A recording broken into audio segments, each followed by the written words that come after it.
en este mensaje que se va a titular Misericordia, misericordia, porque el corazón del encuentro con el prójimo es la misericordia. Vamos a Lucas capítulo 10, verso 25 al verso 37. Dice la palabra del Señor: He aquí un intérprete de la ley se levantó y dijo para probar a Jesús: Maestro, ¿haciendo qué cosa heredaré la vida eterna?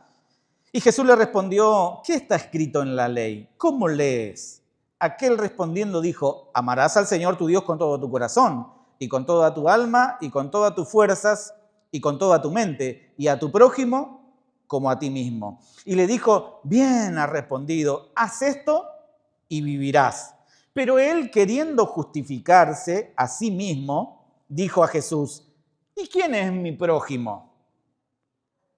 Respondiendo Jesús le dijo, y le responde con esta parábola: un hombre descendía de Jerusalén a Jericó y cayó en manos de ladrones, los cuales le despojaron e hiriéndole se fueron, dejándolo medio muerto. Aconteció que después un sacerdote pasó por aquel camino y viéndolo, ¿qué hizo? Pasó de largo. Asimismo un levita, llegando cerca de aquel lugar y viéndolo, ¿qué hizo? Pasó de largo. Pero un samaritano que iba de camino vino cerca de él y viéndolo fue movido a misericordia y acercándose vendó sus heridas, echándoles aceite y vino y poniéndolo en su cabalgadura lo llevó al mesón y cuidó de él. Otro día al partir sacó 2 denarios, sacó dinero de su propio bolsillo y lo dio al mesonero y le dijo: Cuídamelo y todo lo que gastes de más yo te lo pagaré cuando regrese. Entonces Jesús termina esto preguntando: ¿quién pues de estos 3 te parece que fue el prójimo del que cayó en manos de los ladrones? Y el intérprete de la ley le dijo: el que usó de misericordia con él. Entonces Jesús le dijo: ve y haz tú lo mismo. Palabra del Señor. Amén. El relato que leímos nace de una discusión entre Jesús y un intérprete de la ley. Y no es que a Jesús le gustara discutir. ¿A alguien de ustedes le gusta discutir? A mí no me gusta discutir. Si puedo evitarlo, lo evito. Si me buscan, me van a encontrar también, ¿no? Y evidentemente a Jesús lo buscaban. Él no bajó del cielo a la tierra para discutir con los sabios de este mundo, con los estudiosos de la ley. Sin embargo, se encontró con varios de ellos en el camino y tuvo que entablar un diálogo a manera de discusión con cada uno de ellos. Y en este caso, este intérprete de la ley buscaba justificarse porque evidentemente él no estaba cumpliendo con el prójimo, ¿no? Entonces, de alguna manera se ataja y hace esta pregunta para solapar un poco y esconder un poco su poco compromiso con el prójimo. Entonces le pregunta a Jesús: ¿quién es? Este hombre le pregunta a Jesús: ¿quién es mi prójimo? Y detrás de esa pregunta hay un solapado intento de establecer los límites al amor, ¿no? Porque seguramente este hombre pensaba para sus adentros que hay gente a quien se ama, pero hay gente a quien no se ama. Y él lo tenía claro, había gente que él estaba dispuesto a amar, dispuesto a ayudar, dispuesto a acompañar, pero había gente que no. Pero Jesús responde desplazando el centro de ese pequeño debate que están teniendo hacia otra dirección. El problema no es identificar al prójimo, el problema es convertirse en un prójimo para los demás. Y para explicarle de manera didáctica a Jesús quién es el prójimo y sobre todo cómo convertirse en un buen prójimo, Jesús le cuenta esta parábola que leímos sobre un viajero que va de Jerusalén a Jericó y sufre un robo y alguien que lo ve lastimado al costado de ese camino o en el camino lo ayuda. Claro, todos en aquel entonces entendían esta parábola porque ellos conocían el trayecto que había de Jerusalén a Jericó, que descendía por un terreno árido y peligroso, boscoso, roscoso, y era conocido por los asaltos que ahí sucedían. La gente era robada y en muchos casos maltratada. Entonces todos los que escuchaban esta parábola de Jesús podían imaginar con facilidad la escena que Jesús les estaba ilustrando. Luego introduce en esta parábola las figuras del sacerdote y el levita. Nosotros creo que la mayoría de los que estamos acá conocemos, y si no agrego este dato, que tanto el sacerdote como el levita eran personas que se dedicaban al servicio del Señor en el templo, que se dedicaban a acompañar la fe de los judíos, referentes de la religión de ellos, personas apartadas para hacer el bien. Pero ellos ven a este hombre robado y maltratado y lastimado, pero no hacen nada por él. No tienden a ayudarle, a brindarle, siquiera preguntarle cómo está o qué le pasó, representando así en ellos una religiosidad que conoce la ley pero que no la practica. ¿Y de qué te vale a vos saber algo si no estás dispuesto a hacer algo con ese saber? Porque incluso en la ley, como leemos en Levítico 19:18, se decía, amarás a tu prójimo como a ti mismo. Y esto exigía, en el contexto de Levítico, exigía proteger la dignidad, la propiedad y la vida de las demás personas. Y el intérprete lo sabía. Él sabía que debía amar al prójimo y debía cuidar la integridad de ese hombre, aunque no lo conociera. Pero una cosa es saber y otra cosa es hacer. Sabemos lo bueno que debemos hacer, pero la pregunta es, ¿lo hacemos? Estos hombres llamados y enseñados para la misericordia pasaron de largo y no hicieron absolutamente nada por este hombre. Respecto a la misericordia, que trata de dar y hacer sin importar a quién, lamentablemente estas semanas escuchamos al jefe de gobierno porteño, ¿no?, cuestionar la ayuda inmediata a quienes viven en la pobreza o en situación de calle por parte de la iglesia, y cuestionó y criticó a la iglesia por ayudar a las personas que viven en situación de calle. Pero lo que no sabe el jefe de gobierno porteño es que todas las iglesias que nos decimos cristianas no estamos invitados a ser buenos con el prójimo, estamos obligados a ser buenos con el prójimo, porque esa es nuestra esencia. Para eso existe la iglesia, para hacer algo, sobre todo por los que menos tienen. No podemos dejar de hacer lo que Jesús nos mandó a hacer, y lo tenemos que hacer sin condiciones y sin mirar a quién, y sin demandar algo a cambio, porque si no lo hacemos, nosotros nos transformamos en el sacerdote y el levita de este relato. Es que incluso en este contexto de cuestionar nuestra acción, a veces escuchamos a ciertas personas, por ejemplo, citar ese famoso proverbio chino que dice, dale un pez a un hombre y comerá hoy. Enséñale a pescar y comerá el resto de su vida, ¿no? Y nos sentimos orgullosos por decirle a la gente lo que debe hacer, mientras que tampoco nosotros lo hacemos, como si fuera que un dicho llena la panza, como si fuera que un dicho te abriga en el invierno crudo que estamos viviendo ahora en Buenos Aires y en gran parte de la República Argentina. Y con ese dicho popular o ese dicho de la sabiduría asiática, ponemos el énfasis en la idea de que mejor que dar es enseñar, cuando el Señor nos envió a dar. Y yo imagino que la intención de quienes citan este proverbio chino, que otros lo dicen, dale una vez un pescado, dale 2 veces un pescado, dale 3 veces un pescado, pero a la cuarta enseñarle a pescar o regalarle una caña, ¿no?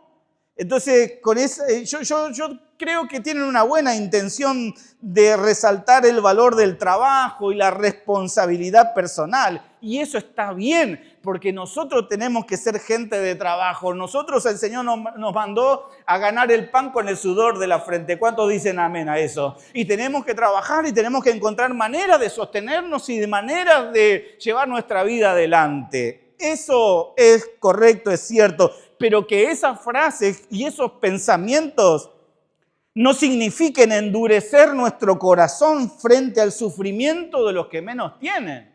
No podemos excusarnos detrás de esas frases y no hacer lo que nos corresponde. Es como cuando le decimos a un padre o a una madre, o incluso el Estado nos obliga y nos dice que debemos enviar a nuestros hijos al colegio primario. ¿Ustedes sabían que en la Argentina la primaria y la secundaria son obligatorias? ¿Ustedes sabían que si ustedes no envían a sus hijos La escuela tiene que mandarle un asistente social, que si ustedes no envían a sus hijos, nosotros con mi esposa vamos a ser los primeros en decirle, hermano, ¿qué pasa que no estás enviando a tus hijos al colegio? El Estado nos obliga y a los padres les decimos, deben enviar a sus hijos al colegio, pero ¿quién les garantiza a esos niños y a esas niñas que al ir al colegio, por ejemplo, vayan alimentados? ¿Quién garantiza que lleven su pancita llena para aprender en el colegio y no estar sufriendo en el colegio? ¿Quién les garantiza que lleven su ropa acorde?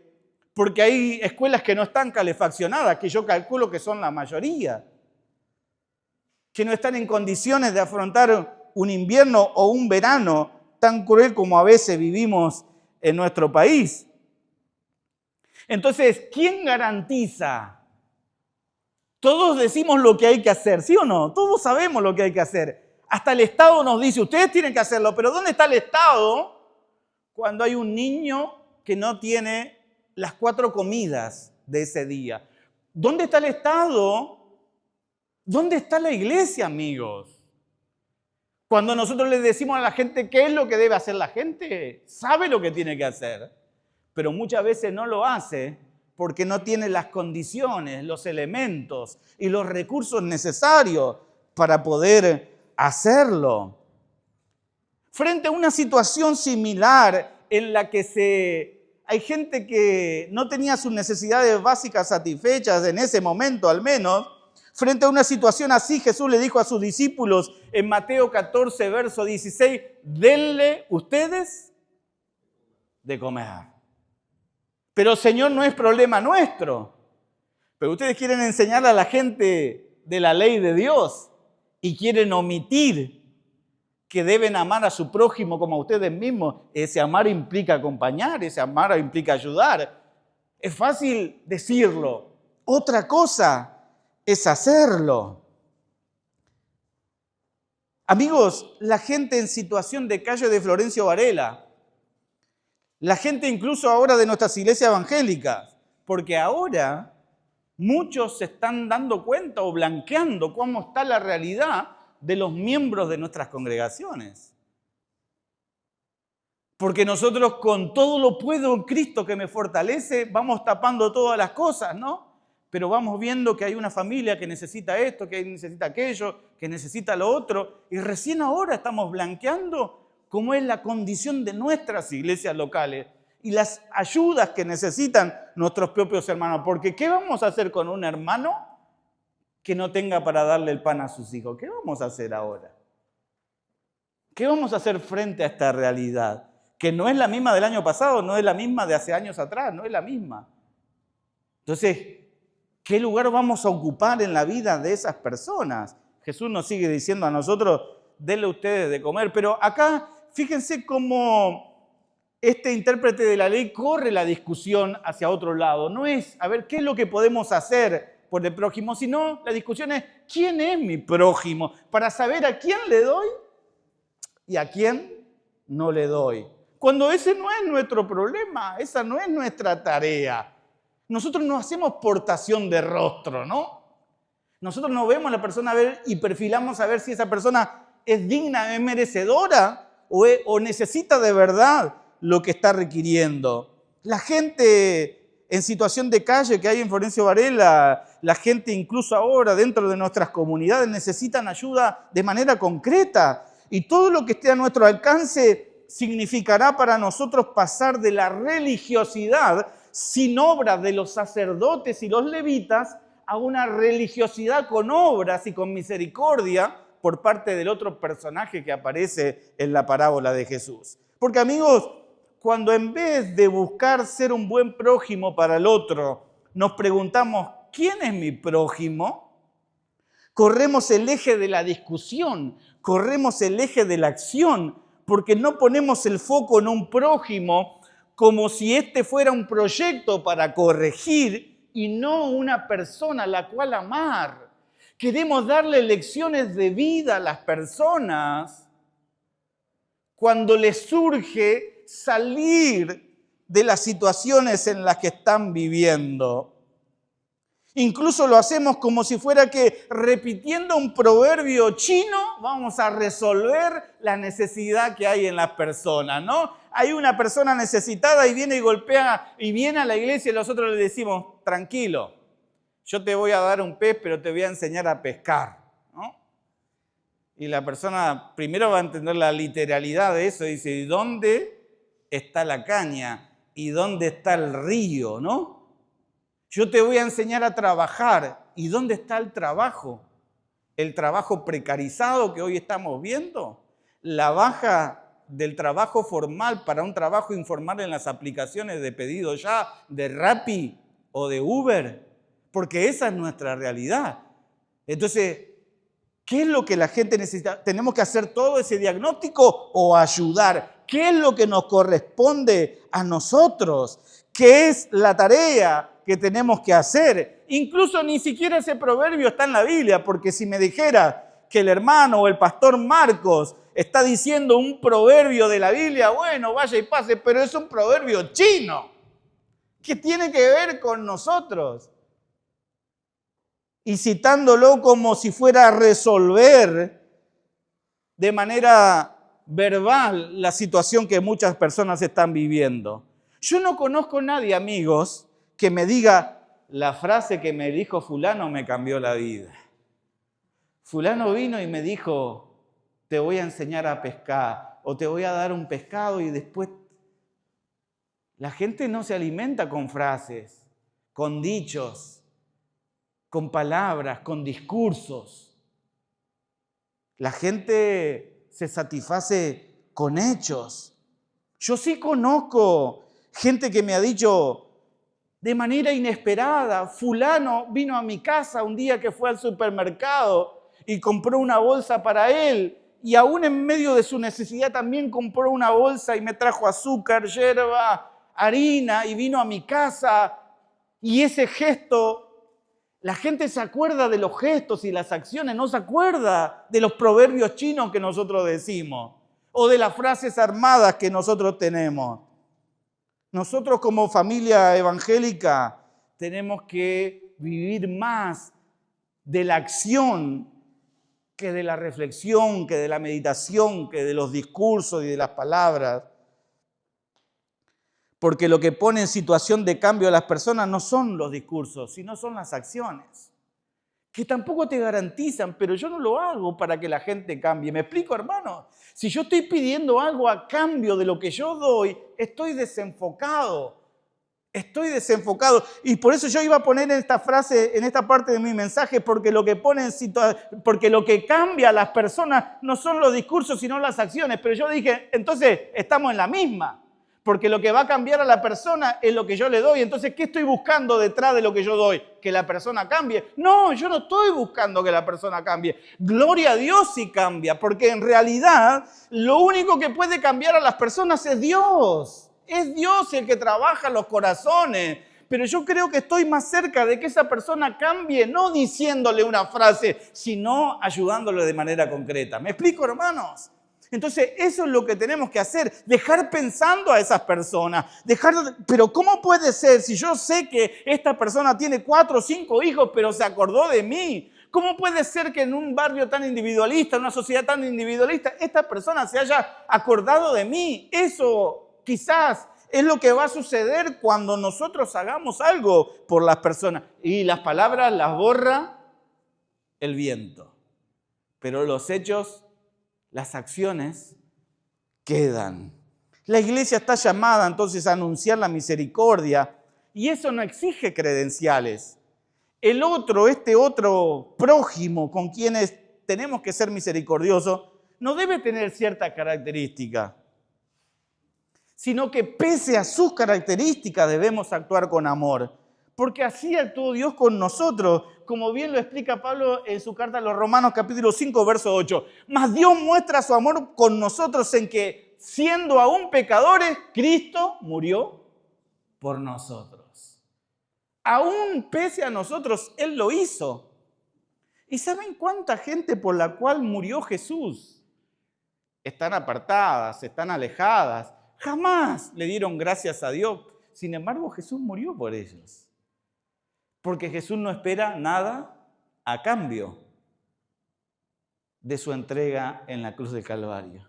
Entonces, ese es el modelo y esa es la enseñanza que Jesús deja, que Dios deja al enviar a Jesucristo y que Jesús deja con esta parábola. Entonces, la misericordia de Dios o la misericordia que Dios nos pide no ve ideologías, no ve las ideologías de la persona. Cuando nosotros tenemos la gracia de esto poquito, ¿no? Nosotros somos como este relato, es medio romántico el relato, ¿no? La historia de ese hombre que está en la orilla del mar, donde hay un montón de estrellas, y agarra las estrellas y las devuelve al mar. Entonces viene uno y le dice, pero ¿qué estás haciendo? Estoy devolviendo estrellas, pero qué tontos sos, mirá todas las estrellas que hay y vos estás preocupado, mirá todas, no vas a poder hacer nada. Y él le dice, bueno, pero al menos con una hice la diferencia, volviéndola. Es medio cursi, es medio romántico, pero es verdad. Nosotros no tenemos muchos recursos, pero los que tenemos se los damos a las personas. Y yo no le estoy preguntando, nadie de la iglesia tendría el tupé de preguntarle a quién votó para recibir eso que podemos darle nosotros. No, ¿qué nos interesa a nosotros saber a quién votó? ¿Qué me importa a mí saber a quién votó? No me interesan sus ideologías.